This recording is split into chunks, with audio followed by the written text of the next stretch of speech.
Luke's sentiments, from a Basketball Australia point of view. The work that you do is so crucial and so appreciated. I've got the best job in the world. I just get to travel around Australia and talk to coaches and coach elite kids. My aim in life is to avoid having a real job until the day I retire, so I'm halfway there, I think, so I'm going okay. We certainly know that people who do have a real job are trying to balance career and family and then volunteering to impact young players and other coaches is really valued and appreciated. We're going to talk about shooting today. It's one of those things with shooting. We could do clinic after clinic. We could have some kids down on the floor demonstrating a series of drills and a series of breakdowns. But what we're going to talk about is how you frame your ability to teach the master skill. It doesn't matter what your bent is as a coach. Some coaches say, oh, I'm a defensive-minded coach, or I like to be disruptive, or I'm a transition coach. Well, that's fine. The great thing about our sport is there's no blueprint of how you should coach and the way that you play. But there is a blueprint that this is the master skill. More so than ever. If you can't shoot, you can't play. Right? If you drum that down further, if you can't shoot, the game's no fun. We did 2 sessions at Geraldton, Thursday, Friday. We did a session yesterday, and strangely enough, of the 25 kids that came through the session, when they arrived, not one of them walked on the court and went, "Stand!" It's hard to believe, isn't it? You know what they did? They shot 3-pointers, half-court shots, hook shots, everything that you've seen, right? It was like Steph Curry on steroids. There was things going everywhere. And because it is the master skill, it's what everyone likes to do. So how can we impact that? Well, 30% of your total practice time should be devoted to shooting. Now, you say, well, we've only got so much time. I only practice an hour and a half a week, or I've only got an hour and a half court. It's about priorities. It's not what you teach, it's what you prioritise. And if we're saying this is the master skill, we may even be underselling it at 30%. Now, when I say 30% of total practice time, that includes finishing. It includes layups, because we'll watch some of the country championships here, and games have been won and lost on missed layups, as we know. All right, but when you sit down to write your practice plan, you've got to check yourself. You've got to have checks and balances. That 30% at minimum is devoted to teaching, refining, repeating, shooting.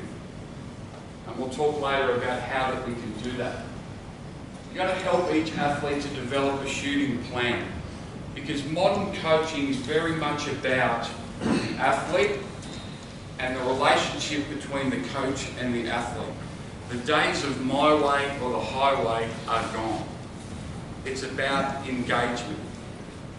You think about now, people in the room been in the workforce 10, 15, some 20 years. The way your boss interacts with you and communicates with you, hopefully, has changed than when you first started in employment. It's a lot less directive, it's a lot less autocratic and more consultative. And coaching should be no different. So when we talk about allowing athletes and helping them develop a shooting plan, have conversations. Because it's their shot, not your shot.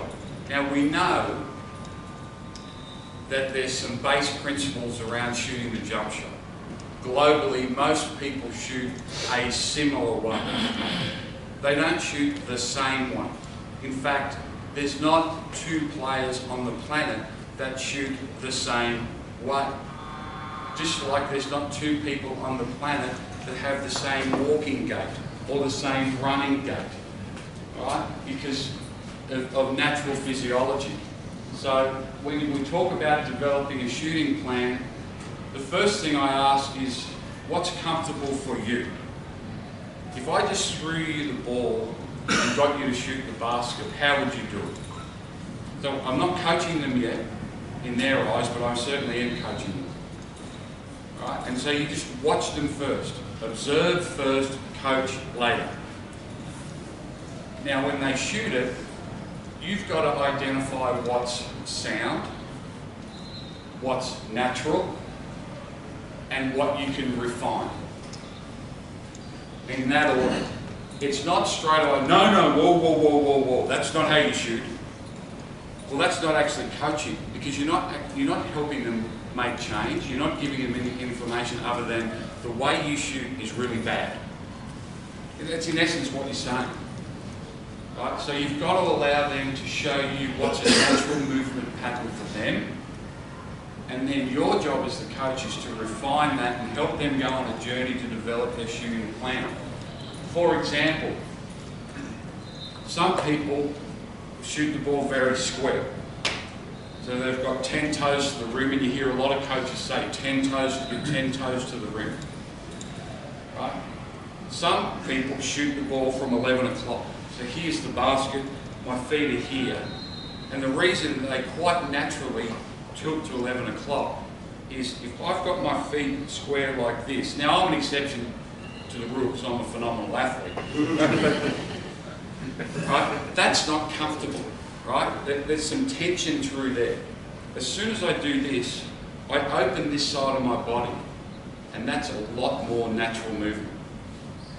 Now those two words, natural movement. If this is the most important skill, and if it's something that we really want them to practice a lot and refine, natural movement should be a big part of what we do. Now, if they get to here, now there's a problem. But rather than being at midnight, is them being at 11 o'clock a major issue? And that's modern coaching. No, you've got to have 10 toes to the rim. So all of a sudden we've got this, and they start to get knocked, and it's paralysis by analysis, where if we just allowed them to have that natural gait, well, maybe they would be fine.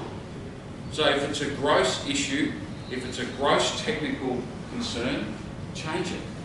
If it's not a gross technical concern, embrace it. Because remember, it's their shooting plan, not shooting according to. And as a coach, investing in how to teach, refine, and improve shooting. You know, right now, information is the easiest thing to access in the world. You know, there's YouTube. You just watch great shooters. The way I went on a journey to try and improve how I taught shooting was just watch the best. I spent hours watching Ray Allen, thinking, well, here's a pretty good place to start. One of the best and most aesthetic shooters in the history of the game. I'm just going to watch him. What's he do? For years, I taught don't dip the ball. You know, so on the catch. So if I catch it here, shoot it from here. Don't dip it, or some people call it a roll. And then I watched Ray Allen. I thought, well, who am I to say Ray Allen's wrong? So then you start playing around with it yourself, and really, for the most part, for the shot to be fluid and have a level of naturalness, you probably have to do that. The great Jason Smith, Sydney Kings and Boomers, he could catch it here and just go straight into his shot. He could catch it here and just go straight into his shot. So you watch him and go, well, that's how everyone should shoot. Well, you forget Jason Smith's like a piece of iron. You know, just such a phenomenal athlete with a strong body. So, again, I don't want to adopt his shooting plan to someone else's shooting plan. So there has to be a level of naturalness to it. I've got an assistant to do the computer, but you can see first change and he's not ready to go. So I'll do it, Luke. It's okay. So again, this idea of developing a shooting plan, you've got to help them along the way. So your job is to do some guided learning and get them to consider their element. We spoke about the stance. All right, some people are 12 o'clock, some people are 11 o'clock, some people have got 5 toes to the rim and then this really doesn't matter what they're doing. Again, your job is to figure out if there's a physical movement that is not natural for that athlete or is creating technical issues. So as I said, 11 o'clock is fine, 9 o'clock now we've got some problems. All right, so you've just got to develop what they best should do. Their hands, do they know how to catch the ball? Do they know how to place the ball in their hand? All right. You see, there used to be a coaching manual in Basketball Australia, level 1 coaching manual. Some of you may have it. It's an old yellow one, and it's got Penny Taylor on the cover shooting the ball. Now, Penny Taylor, right? If she's not our best ever female player, she's in the semi-finals for that discussion. You go, well, yeah, let's put Penny on there. So it's got Penny with her left hand right in front of the ball. That's it. Right? Now, firstly, if that was put together by a coach, what fool did that? Right? But they've said, well, that's Penny Taylor. Because what Penny Taylor used to do, she'd step into a shot, she'd have her hand in the front, and she actually shot the ball with overspin. See this movement? Boom. So it'd be like a lob shot, like boom. Pretty good player. Pretty good player. But so that was her shooting plan, but when we're teaching youth players, we know that that's probably a significant technical issue. So what am I going to do to Penn? Penn, can we just try? I'm not going to say, no, create a tee and you've got to get the ball. Because to go from that to that is probably going to be difficult. So what should our goal be? Be a situation where it's not way around front and it's not creating overspin. So if you can just get it to around slightly to the side, that's a good result. Because if I say to her, no, you can't shoot the ball ever again unless you create a tee, I'm going to take away one of the best scorers in the history of our game, because she's going to be so worried about what I think about my shooting plan that she'll forget about hers. Footwork, we've been working a lot on this trip about skip through your catch and getting the kids to be lighter on their feet. And it's really a great state to be doing it, because you've got the best example of that in Australian basketball in Bryce Cotton. There's a reason he has a minimum 1 4-point play every game, because his feet are so quick and he plays with light, quick feet. Now you say, oh, he's an athlete, he's the best player in the league. But we can look at him and see if we can adopt part of his shooting plan to our athletes. Ball lift. So here you've got Asia. Now, she's got what we call the pyramid. So she's brought it to that. Is that ideal? Right? Is that technically sound? Is Asia Taylor a pretty good player? Right? No, yes. All right?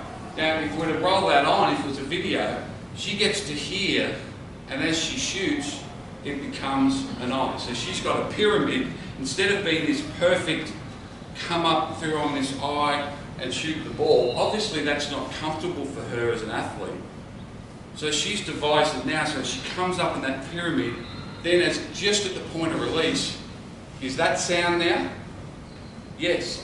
So instead of looking at that and go, no, well, hold it, Asia. You can't do that. That's her shooting plan. Now, if she did this, now that's a major technical flaw. So then we would develop it. We would talk, we would show her through video. But the fact that she ends where she should end, I'm going to leave that alone. All right? So consider comfort, natural movement pattern. We spoke about take time to look before you teach. Right? Don't be, it's not all about you. Don't be that old-fashioned coach that says, no, that's, I'm not, I heard this coach say this late last year. No one who shoots the ball with that technique can play for me. You know, I said, okay. He looked at me, said, fair enough. So the best player, Penny Taylor can't play for you because she hasn't got your shooting plan. No worries, brother. All right? She's going to be a pretty good player over here. Now, I'm not saying that you just roll the ball to however you want to shoot it. But it's not your jump shot. It's their jump shot. It's not what appeals to you aesthetically, it's what works for them. So take the time to look before you teach. I think video is the most overused tool in modern basketball. All right? There's some guys in this room that will cringe at that statement because they're gurus, they're savants on video. Where I think it's underused is teaching skill and providing instant feedback. Right? As important as sports code and huddle and all those programs are for scouting at the pro level and what the guys do here with the Wildcats and Lynx, for a coach, if you've got an iPhone or an iPad, the best video analysis is instant. Show them. So Asia, that's fine, but that time that you separated the pyramid, right? You didn't straighten the pyramid. What do you mean? Bang. That. And then we're always going to adopt praise, prompt and leave. Right? So you can see here, as you went into your shot, instead of staying there, you went to there. Alright? Now I don't need to say, do you understand? Because she's not an idiot. She just saw it. I walk away now. I put my tablet down, I let her do what she did. That's where video is a powerful tool. Instant feedback to encourage, support, change. There you go. Alright? So, it's important that you do provide specific feedback on technical issues. Not what suits you, not your beliefs as a coach, but what you've identified as a significant technical issue. We're not coaching aesthetics, we're coaching naturalness and we're encouraging to develop a shooting plan. Empower athletes to self-coach. That's what the best ones do. And really, self-driven learning, experiential learning, we know is the most powerful learning tool you can have. So I heard this on a podcast and I use it consistently now. Rim, reason and remedy. So when you're teaching young players as they shoot it, if it hits the rim, there's a fair chance it won't go in. Right? Correct? So where did it hit on the rim? Was it short? Was it long? Was it to the side? So they identify the rim. Where's it hit on the rim? What's the reason for that? So if I hit the front end of the rim, what could be some reasons? We've given them those tools. Lack of legs. They didn't get an elbow lift. Alright? Their follow through was a push. Now, what's the remedy? So if you engage them and empower them with the ability to self-assess, and I'm not saying everyone runs out and starts using that thing, but it's a great tool. Rim, reason, and remedy. The best shooters don't miss 2 in a row individually in practice. Because they'll be in a drill and they'll shoot a shot and they'll miss and you'll see them. Now some go over the top, like it's the end of the world. They've missed one jump shot in a drill and, you know, Chicken Little, here comes the earth, it's going to crash down, right? But we worked out yesterday with a young man out in that court, young Blake Nielsen, and I see him, he's got a really nice, he shoots it, and then when he misses, he self-talks. Right? He self-talks. So he steps into his shot, he shoots, he misses it, and then he starts, and he's not walking around like a crazy man. No, you can't shoot a shot, don't do that again, don't do it. But yeah, I can see he's having self-dialogue to fix it. Now, whether he uses something like that, I don't know. But as a result, he very rarely misses 2 in a row individually in practice. If you ask a young player, what percentage do you shoot? Nearly all of them will say, oh, about 50. All right, well, we're not going to embarrass you by getting a spreadsheet out, but if you think you shoot 50% in a game, we need to have a conversation. Because it's just simply not true. You know, there won't be a kid here that shoots any volume of shots and makes every second shot. And that's not a criticism of who's, it's just the reality of it. I'll show you some stats later to indicate at the youth level, if you can get to 38 or above, you're going to win 90% of your games. So now it's every third shot. But they need to understand that. They need to be able to do simple self-analysis. We spoke about iPads and tablets. You don't need to spend millions of dollars on technology. If you've got an iPhone or an iPad, whatever it is, you've got the ability to give instant feedback. Right? And the thing about instant feedback, it's personal, and it gives them a chance to make instant change. So don't be afraid to do that. The big thing here is be brave. It's never too late to positively impact someone's shot. And I always use the golf analogy, pro golf. You've got guys that have won millions of dollars on the pro circuit. Halfway through their professional career, they're 38, 40 years old. What do? They change their swing. They change their swing. It's the only thing in golf you need to worry about. You've been doing it the same way for 35 years since you started playing with cut-off clubs at 8. They've won $10 million. They go, you know, I'm going to change my swing. They're either lunatics or savants. And it's not, it's the latter.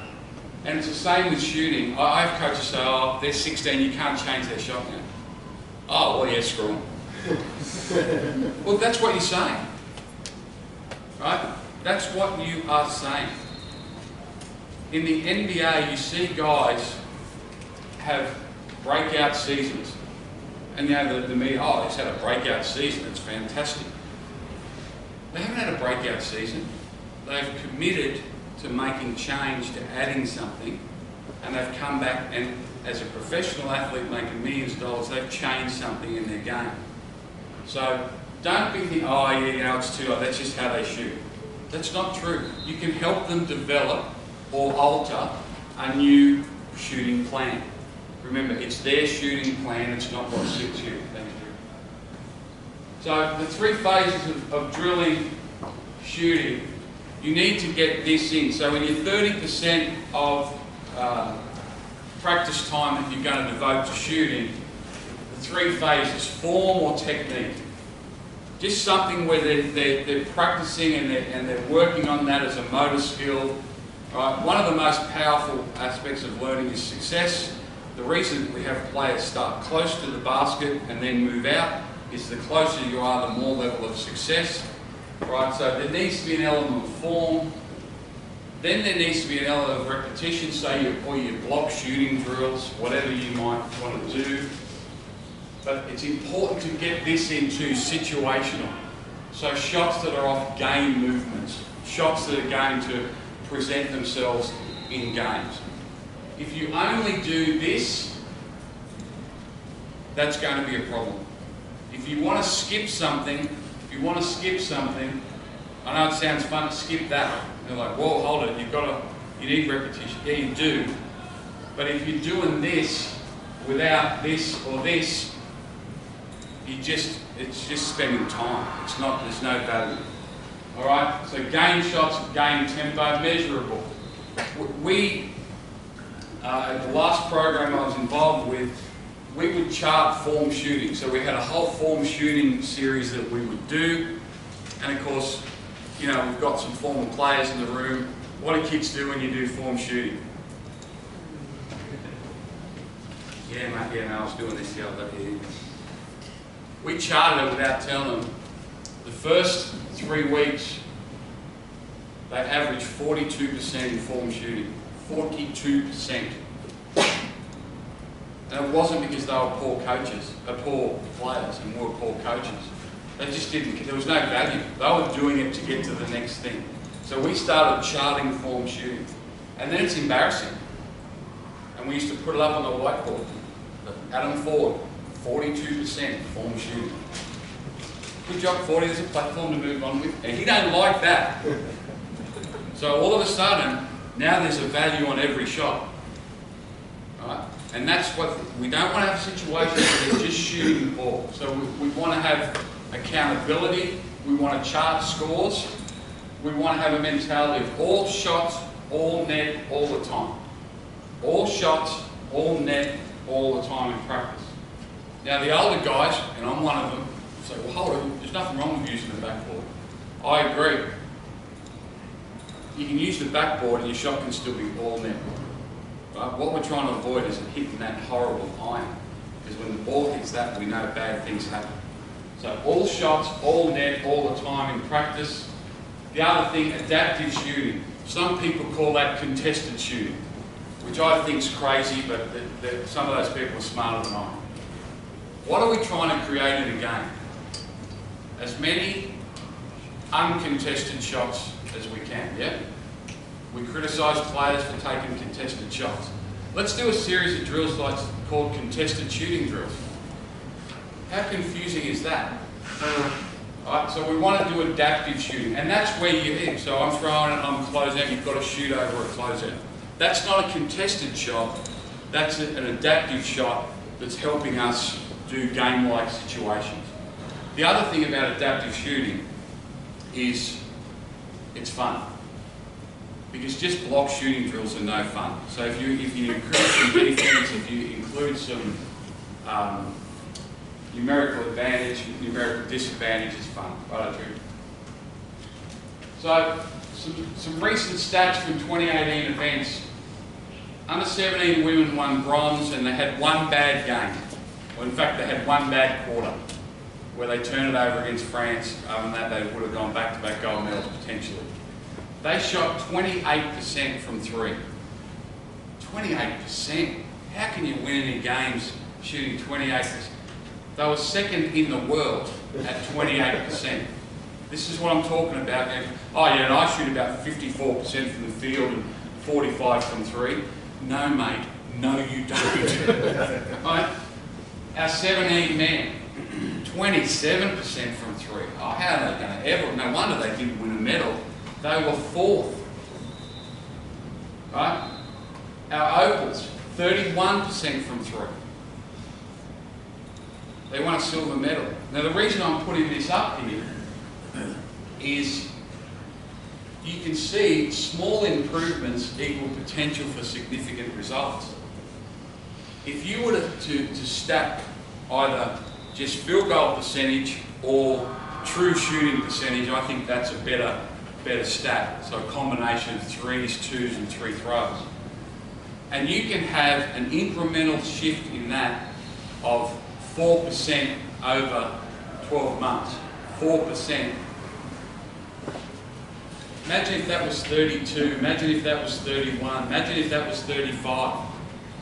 4%, all of a sudden, the colour of those medals is completely different. Alright, so time invested in this is crucial, but have realistic expectations. When Brad Davidson took over as the national shooting coach for Basketball Australia, I met with him and he said, what do you think I should do? I said, well, how are you being judged? I said, what do you mean? He said, well, how are you being judged? Like, how are you going to keep your job if you achieve this? He goes, oh, I guess shooting percentage. I said, well, two things. You're screwed. And the second thing, well, if you've got an impact shooting percentage, I'd just spend a disproportionate amount of time on finishing. Because that's where shooting percentage lives and dies. Missed layups, missed gimmies, all that stuff. The next step I would do would be three throws. If you want to have an impact on actual shooting percentage, finishing and free throws are the two things you're going to do. Because in the end, if you're looking to turn Ryan Brockhoff, one of the elite shooters in the world, from a 44% three-point shooter to a 47% three-point shooter, good luck. Because it's diminishing returns. He's already elite.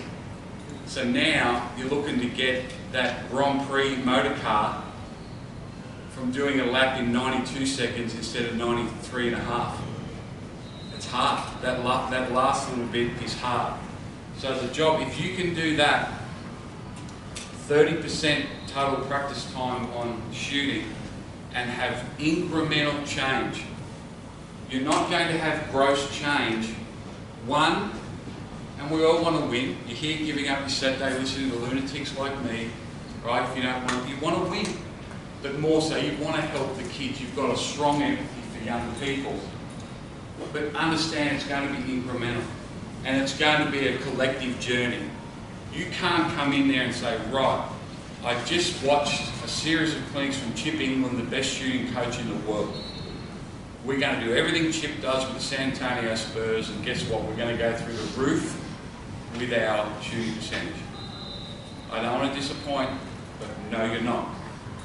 But if you can engage them in developing their own shooting plan, if you can help them have a naturalness and correct just gross issues, if you can help them be confident and get a joy out of shooting,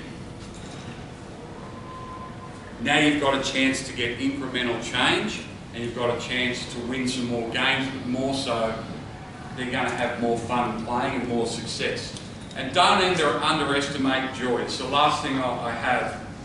Don't underestimate the joy element of basketball. Right now, the Golden State Warriors are the most successful team in basketball. They've got 4 key values that they talk about. The first one, and the most important one, is joy. In their practice facility, all the pictures they have are joyful moments from the players. And you think about watching them, Steph Curry plays with great joy, right? So they've got pictures of them celebrating championships, hugging, great moments. They've got they've got no pictures of the banners. They've got no trouble. It's all about joy. Shooting, Adam Caporn, the great Western Australian, we'll call him, all right? Our coach at Centre of Excellence, he talks about shooting. Have a simple plan, clear your mind, have a joy about shooting. Have a simple plan, clear your mind, so get rid of the clutter. Oh, if I miss this, have a joy for shooting. Now initially, when he first says, what a hippie. We've got to be more than that. We've got to help the kids more than that. But as I went on the journey with him, I thought, yeah, there's a lot to do that. Then you watch some of these guys, and you know, something I've really embraced. Make sure that you encourage a real joy for development, a real joy in what they're doing, and there's a chance that they'll embrace that. Now we've got a lot of great presenters today, so I don't want to take up anyone's time. Any questions or anything? Yes, Coach. Why are those free throw numbers so bad on that slide? Free throw numbers are bad because of lack of attention to detail, lack of practicing, and lack of value. Those 3 things. Even in the elite? Yeah, even in the elite. And there's the throwaway line. Oh, well, you know, we don't have time to do, you know, we've got a national camp, we don't have time to shoot 3 throws. All right, you don't have time to win, that's fine. Look, if you can't find time for either of those things, I'm with you. All right? Oh, that's the player's responsibility. Well, yeah, it is. You know, but the elite programs, and I just spent a little bit of time with Duke, they chart every free throw, and they aim to shoot 80 to 100 free throws individually during drills, and they practice 5 times a week. And then they've got a responsibility to do others. So they're the things. It's value and time. They're just not investing in that. Yeah, I have a question for you. All the examples that you gave, like pennies or adults, a 12-year-old girl walks in, she's going to grow at a different level, different speed to another 12-year-old girl. How do you treat that age? Because their style might change because of the way they grow. Yeah, great point, naturalness. And I'm learning at the moment. I have a 7-year-old and a 9-year-old, and my 7-year-old loves playing with his tiny because he's a little bloke. He can shoot it okay, and that's nothing to do with me. You know? And technically it's a disaster. And I've got to stop myself from even coaching him, right? All I say to him, you know, he said, oh, Dad, can you help me with my shot? I said, yeah, mate, shoot it high and soft, go. Walked off. Because I don't want him to be like, you see those kids? And there's not a naturalness, they don't have the physiology to do it. So I just talk about high and soft, right, and allow them to go. And I don't cringe if they, if it's not aesthetic. The other thing with younger kids is don't worry about what happens here. Don't worry about what happens here.